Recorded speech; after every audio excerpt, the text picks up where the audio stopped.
The purpose of this show is to guide you to realign with habits that get you to live the life you've always dreamed of.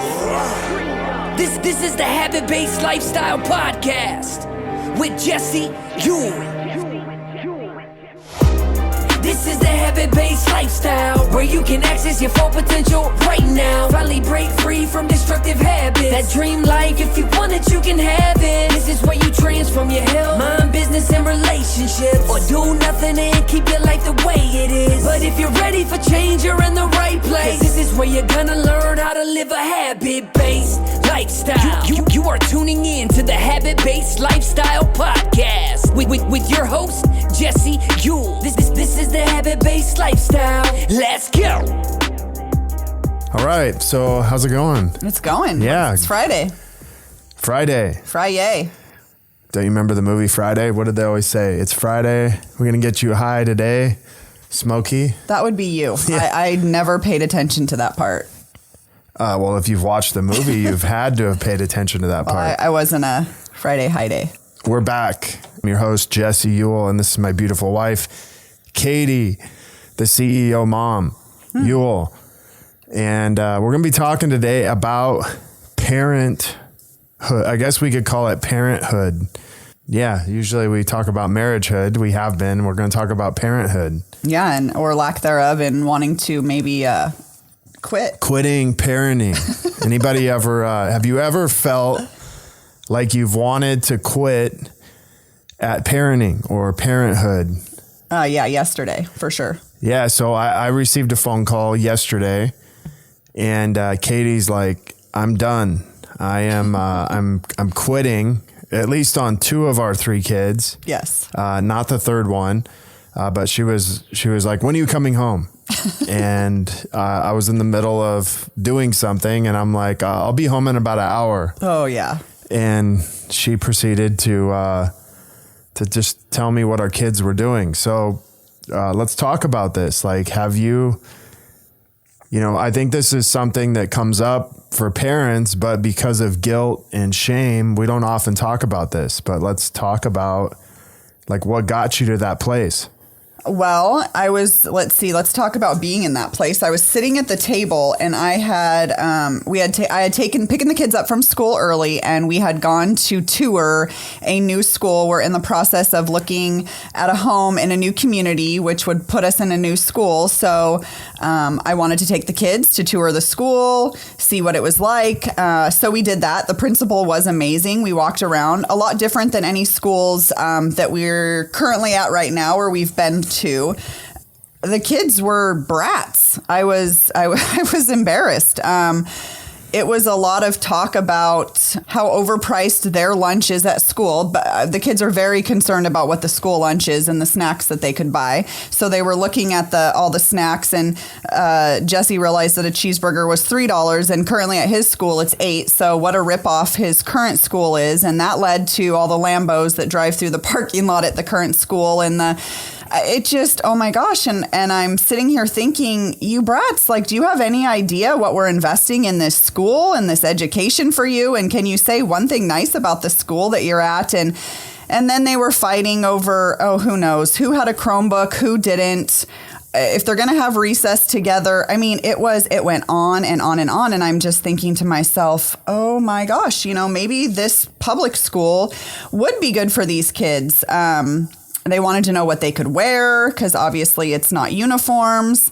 And then, so we finished the tour, and we got in the car, and they had their opinions about the school and the lack of the gym and whatnot. And then they wanted, of course, to go get a treat. So as they're punching each other, and one of them is in the way of watching the movie, so the other one pulls one's hair, I'm like, I can't do this, you guys. What is going on? So, of course, I continue to take them to get a treat, because I told them I would take them to get froyo after. We get a treat. We get home. And then it just continues. Julia, they have chores. Julia takes out the garbage and forgets to put a bag in the garbage. So Bubba throws away his garbage in the bag, which triggers Julia. And Julia throws the garbage at Bubba. So then Bubba punches her in the back, which led me to literally seeing myself stand up. I didn't go through with this and say, I quit. You guys figure this out. Like, I am done. I can't do this anymore. You're brats. You don't appreciate what you have. You don't realize like what it's like to have a sibling. And it's horrible. I'm done. I can't do this anymore. And then I've seen this before in myself, and I get in my car and I just take off. I just start driving, and I'm just done. I quit. And then I see myself literally 15 minutes into it, missing my kids and being like, I got to turn around. I got to go back. So that led me, to calling Jess, being like, help, I need a break. Okay, so let's stop right there for a second, and let's go back to, so if you don't know, we moved from Gig Harbor, Washington back in the end of July. Our kids went to private school there.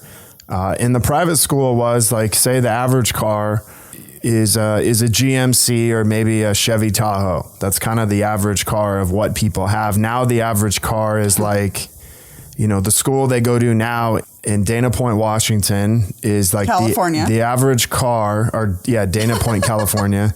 The average car is, say like maybe not a Ferrari or a Lamborghini, but like, the average car is, what would you say? Like that's a Tesla. A G-Wagon or Tesla or something like that. And, not only that, but like, these kids are coming to school with, Gucci belts, Gucci shoes, all these things. It's a completely different place. And kids in Washington, maybe they didn't care about that, but like there might be one kid that came to school with this. Now it's like every kid. And if you don't have a Lamborghini, you don't have a G-Wagon, then there may be something wrong with you. And so that's what their world has been changed into. That's what they've gotten used to over the last year. And I've even caught my son trying to take pictures of my belts to show them to his friends, almost like they're his. Or ask for his Louis Vuitton wallet that you would like. Wondering when he's going to get a Louis Vuitton wallet or, something else. But their perception of reality has been changed, but at the same time also their entire world's been changed just in the last 10 months. And so that's what they know now. And so now they're getting put into another environment that's different. And so their perception of the $8 burger has now turned into the $3 burger. And their world is completely shifting. And I think sometimes as parents, we're expecting them to kind of go with the change. And, it's like even, I'm not going to get into this yet. We'll get into this later. But, as you're going through this, I'm thinking, okay, well, like their entire world's getting ready to change again. And, they're, for the most part, they're in that place just kind of observing everything and saying it out loud. Well, no, 100%. And obviously you go from the moment and dealing with it and everything else, to stepping outside. And later at night, I read something, and it is like, I walk through those same things. Like I have those thoughts. I think those things. I have a bad day. I fight. We get into an argument. I yell at them. So why is it, you know what I mean? It's like, why do I set these standards that my kids have to show up and have this great day or not have a bad day or not be brats or whatever when I am, or I can too. And so, no, 100%. But back to, there are days as a CEO mom or a CEO dad that you do want to throw in the towel and just quit. Yeah, usually it's maybe after a couple hours or an hour and a half for the dads, not 7 consecutive days. Yeah. Mm-hmm. So, in this place, as parents, we get to this place, but we also can feel at times the guilt and shame for it. But one of the things that you did is you said, hey, listen, I need space, basically is what you're saying, is like, I need space from them so I can actually think clearly. Right. And, you know, our daughter, Julia, happens to be she's kind of an instigator and a lot of an instigator, although her brother is kind of the same way. But Julia is probably more of an instigator naturally. Like, she's going to start things. You know, our son, Bubba, Jesse Jr., he's going to do it if she's doing it. But if she's not doing it, then usually he's pretty good by himself.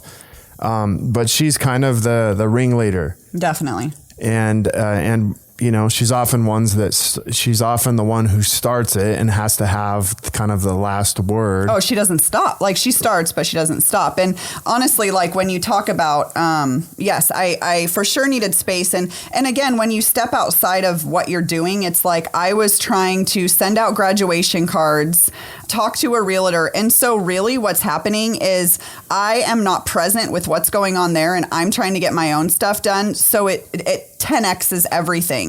But I do want to point out that it was a huge shift for me to even pick up the phone. Typically, it's like, I'll figure this out. I can do this, whatever. When you walk in the door, I'll be like, hey, this is how it's been. But it was a huge shift for me to pick up the phone and for you to hear me. And you said, okay, get them ready. When I get home, I'll take them for a ruck, which a lot of times that's what we do with the kids. It's like this energy we need to get out of them. So let's take them and play baseball. Let's go for a walk at night. And in this situation, let's take them up a mountain and let them sweat this out. And so as a CEO mom and getting to that place, you know, it is important in a marriage to be able to, you know, reach out to your spouse for that. I would call it tag team. I think of it like wrestling. When you're done, you need a hand to slap to say, okay, your turn. You're in the ring now. It's your turn to fight this battle. And you know, we've come a long way in that for sure. I mean, there were times that I definitely wouldn't call you and you'd probably say, good, you're home, figure it out. Like that's your job. Okay, let's tag in. Okay. So yeah, in this, like, you know, one of the things that I've realized is, you know, even just being back to working with moms and working on the other side is I've started to realize more of the challenges that moms face. And so sometimes it's easier just to put myself in the position and be like, man, how would I feel if I was, you know, with kids all day or, you know, constantly around them and they're arguing? Because I know for me, after about an hour of it, like, I'm ready to lose my mind. You know, if I'm not careful, I will lose my mind. You know, that's one of the things that we have to get to a place of is just being okay with, like, hey, can you tag me in? Because I'm about to lose my mind in this moment. And can you take over? Can you have the kids do something so we can, you know, get out of this space and get back into the present moment? And one of the things that I did is I came home and I grabbed my daughter Julia and we went for a walk. And it was actually kind of funny because on the walk, I'm thinking, okay, I'm going to tell her everything that, you know, she did wrong today. And instead, as we started to walk, I kind of was like, hey, how was your day? Like, what went on today? And I just started to listen to her. And I found that it went from worrying about what was around her and her environment to stressing out about that to all of a sudden now talking to me about real life and just her world. Right. Well, yeah. And I think too, like, as a mom, and one of the things that I'm trying to work on too is they see it so different, like something that they could be fighting and putting me in this place of I'm annoyed, I'm triggered, and I could let that take over my whole night, you know, but it's funny how they go through it. And then in the next 5 minutes, like, they could be hugging or on to the next thing or talking about what happened at school. And so I've, you know, tried to implement that in my life as well. And so it's like, I'm going to let this affect me for the next 5 minutes and then I'm done because, you know, otherwise it plays into the whole night and that energy that I put off or put out there affects everything.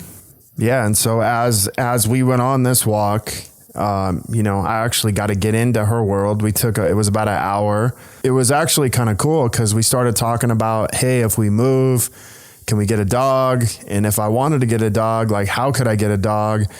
And so she kind of created this whole thing of, hey, I want to like make some money this summer to maybe buy a dog. And I'm like, well, we might not get one this summer if we're not allowed to have one. But I think it's a good idea that you kind of think of ways to make money so you can, you know, start saving up for a dog. And it was kind of cool because half of the walk was her strategizing the ways that she could make money this summer and begin saving up for a dog. And it was kind of cute because she's like, well, how much is a dog? And I said, well, depending on the dog, it could be a couple $1,000s. It could be $1,000. And she's like, well, if I work all summer and I do my chores, chances are I'm not going to be able to, you know, make enough for the dog. But she's like, I think by next summer I will.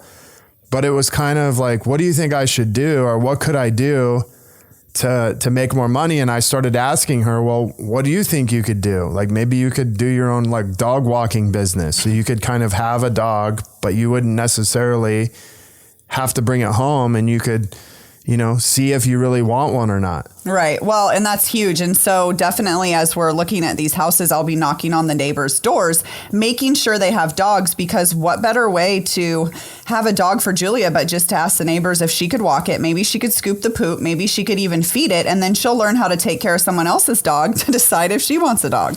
Yeah. And one of the things that I kind of came up with was, you know, hey, a dog is a big responsibility. And you know, for her, she's very controlling. And so some of the things that I thought about is like, hey, maybe she could focus on controlling the dog and it would take less focus off of her brother and she could give him space. But I think in this idea of parenthood, we have to strategize and kind of have a go-to when we get triggered by our kids, when we do really want to break, is just having, you know, a spouse that we can go to and say, hey, like I'm about to blow my lid. Like, can you take over and for the next hour or two so I can get some space? And I don't think there's anything wrong with that. And that's one of the biggest points in this that we want to make is no shame in that game. Like just, you know, you have, and believe me, I was one to be like, whoa, like what is wrong with me? I am a mom. I am made for this. I should be able to handle my kids. But it's like, are you kidding? Like I'm human. And there are times that you're just done, and it's okay. It's okay to tag in. It's okay to say, hey, like, help me out here. I mean, whether it be at night with baths, with putting them to bed, with, you don't have to do it all. And you know what? I think the dads love to have the opportunity to step in and take over. Yeah. And, you know, when you put it in the sense of tag team, like WWE style, then I definitely want to get in on the action, because I picture myself like jumping in the ring. It is. And I picture, you know, 2 or 3 kids against dad at one time. And it actually is like, okay, well, I think I can handle this challenge. Yeah. Versus, you know, a lot of times, you know, when we may come home, at times we feel like as dads, the kids are like pushed on you. Right. And you're like, hey, peace out. Good luck. Well, and it's just like, yeah, okay, your turn. And it's like, what? But yeah, tag team parenting, like for sure. Like you have to. And it just, yeah, it shifts everything. And it feels more like we're on a team when you say tag team, and like tag, you're in, and we slap the hand.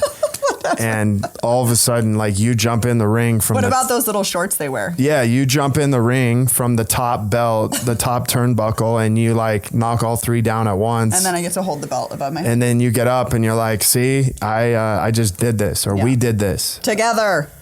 Yeah, and I think the biggest thing you could take away from this is parenting is a team effort, and without having a team effort, like your wife is going to feel like she's in constant survival mode, constant chaos, and she's going to probably end up taking it out on you because you're not over in the corner waiting to get tagged in. You're actually back in the dressing room, still looking at yourself in the mirror, wondering, hey, when is my opportunity going to come? When if you just got out into the arena, you could join your wife into the same corner and be on her team and learn to operate as a team and begin to take down your kids, not in a literal way, but a figurative way. and learn how to just manage that whole situation. Right. What's your final words for this episode of Parenthood? Final words. Come on. Final words. Tag them. Wives, CEO moms, tag them. Tag them in. Okay. So do you hear that? If you're a CEO mom, get on the same team as your husband. Tag him in. You might have to talk to him about, hey, we're WWE wrestlers. Maybe you guys have your own name. Oh, that'd be good. And as a tag team, and you're like calling him, and you're going to be like, hey, I'm tagging you in. It's your time. And you may have to jump off the top turnbuckle, the top belt, and take down all 3 or 2. Or 1. And you may have to pin him and hold him down. Or you may have to run him around outside and throw him outside the ring. And let's just say the ring may be the inside of your house. And so we had to actually go outside the ring last night and take a little hike. And after doing that, everything seemed much better. For sure. All right. So thank you guys for joining us today. If you are looking further to connect with a group of like-minded people, join myself and so many others in the Habit-Based Lifestyle Secrets group on Facebook, where I'll be dropping daily habits to help you live to your full potential. If you want to be one of our next case studies and begin living this habit-based lifestyle, maybe you have some questions, comments, or requests, feel free to contact me, Jesse at habitbasedlifestyle.com. You can also check out my website, JESSEEWELL.com. Until next episode, have an awesome day. The purpose of this show is to guide you to realign with habits that get you to live the life you've always dreamed of. This is the Habit-Based Lifestyle Podcast with Jesse